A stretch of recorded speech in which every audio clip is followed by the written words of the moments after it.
मीच जर अशा हताश झाल्या तर माझ्यासाठी ना कुणाकडे अशी मुका हा शुभा तर अलीकडे दिसत सुद्धा नाही. आला तरी लुटक उत्तर देतो, नजर चुकवतो. मोकळेपणानं काही बोलत सुद्धा नाही. पुरंदरचा तह झाल्यापासून 2 महिने झाले हेच चालू. राजे सदरीवर गेले आहेत का? जी नाही, स्वारी सकाळीच गाण्यात आई पडली. शंभूराजांनाही सोबत नेलं. सकाळीच बाहेर पडले हो, आणि तेही शंभूराजांना घेऊन. जी पण कुठं ठाऊक नाही मासाहेब. गेल्या 2 महिन्यात मलाही इथून काही सांगणं होतच नाही. राजांच्या या असल्या वर्तनानं सारा गड बेचैन झाला बघूया. पूर्वी राजे काही संकट आली तरी धावत आमच्याकडे यायचे, मन मोकळे करायचे. आता बोलायला सुद्धा बाकी झाले.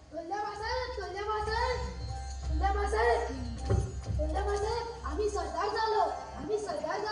तुम्ही सरदार झाला म्हणजे काय युवराज? म्हणजे आम्ही बादशाह औरंगजेबाचे सरदार झालो. बादशाह औरंगजेबाचे सरदार? तुम्ही काय म्हणतात?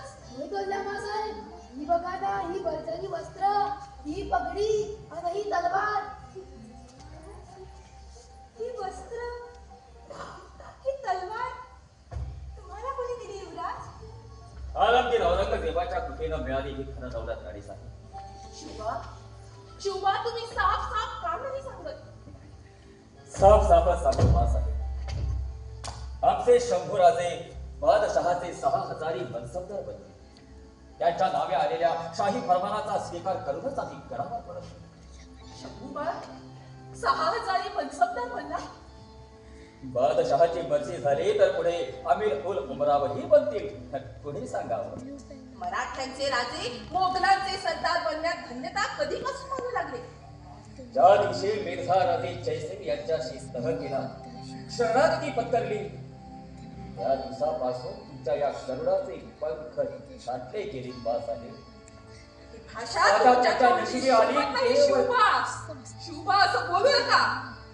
साहेब, शाही फरमानाचा आम्ही स्वीकार केला त्यावेळी आपण असायला हवं होतं. किती मज्जा आली म्हणून सांगू. खरंच? हो, मिर्झा राजांनी त्यासाठी एक मोठी फरमानवाडी उभारली होती.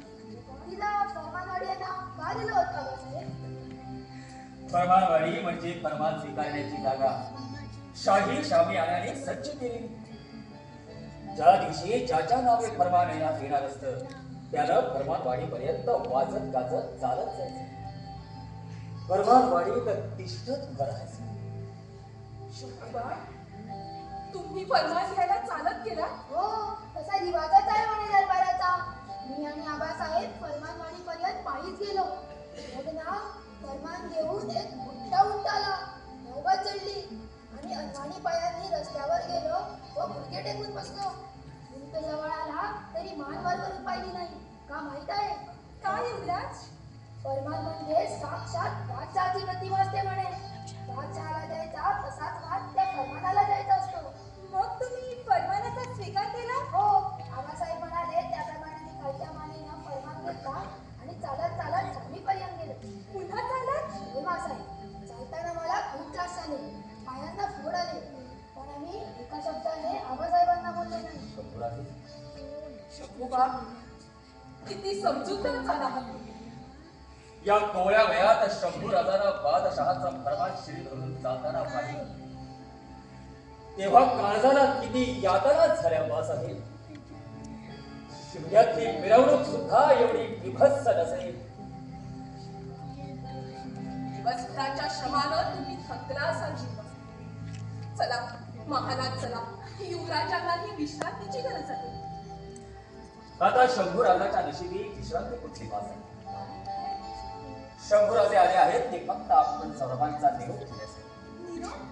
होय, शंभू राजांची रवानगी आता मिर्झा राजांच्या तोंडात करायला. पण कशासाठी? तहामधील सर्वात महत्वाची अट आहे. जोवर तह पाळला जात नाही तोवर शंभूराजे मिर्झा राजांकडे पोलीस म्हणून राहणार. शंभूबा आणि ओलीस, अरे तुमच्या या राजकारणात या मुलाला रे कशाला बोलतात? तुम्ही मुळीच घाबरू नका तोल्ल्या मासाहेब. मिर्झा राजे खूप चांगले आहे.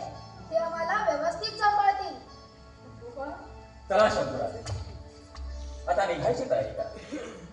राणीवशात जाऊन सर्व मासाहेबांना भेटा, त्यांच्या पाया पडा. पुतळा जी शंभूराजांना घेऊन चल. जी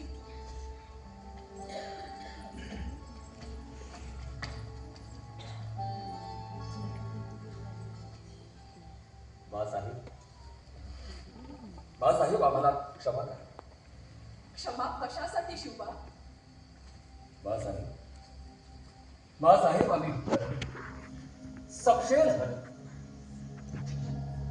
पुराशी फार मोठी स्वप्न होती. या भूमीत स्त्रीच्या राज्याची उभारणी व्हावी अशी इच्छा होती.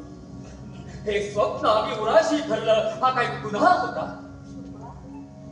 नवी स्वराज्याची स्वप्ने पाहणारे आम्ही आज मोगलांचे गुलाम बनतो. शिवाची बाजी लावून जिंकलेले गड, निधया घामाला बांधलेले किल्ले मोगलांच्या स्वाधीन केले. पोटच्या पोराला दुश्मनाचा मनसबदार बनवला. साठल्या रक्ताला अर्थ राहिला नाही, दिल्या वचनाची चार बाळगता आली नाही. स्वप्नातच पिऊन गेली. राहिली ती जागेपणाची भीषण प्रकाश अवकाळ. राजे राजे, दुःख आणि संकट याचे पोवाडे तुम्ही माझ्यासमोर गाता. मी कशी जगले? 7 मासाची गर्भावस्था स्वारी टाकून गेली.